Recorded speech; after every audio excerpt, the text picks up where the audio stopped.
gagawa tayo ngayon ng creamy maha corn. Dahil ulyanin tayo, naisalin ko na siya lahat. Hindi natin na video una. Pero ang inilagay ko sa kanya ay isang latang corn, whole corn, isang latang condensed, kahit any brand. At isang latang evap, any brand, kung ano gusto nyo. At 2 pitsil na maliit na gata. Ayan yung pinaggataan ko. So, ito yung kabuuan. Pinagsama-sama ko na siya. Bali, 16 cups siya sa 4 cups na cornstarch. Ito yung cornstarch.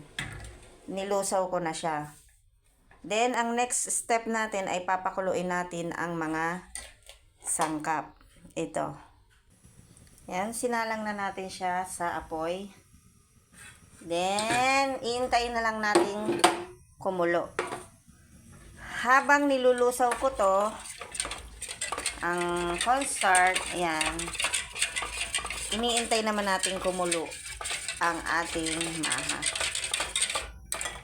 Ang ating mga sangkap. Mamaya, pag nilagay ko to, makikita nyo guys, unti-unti siyang lalapot.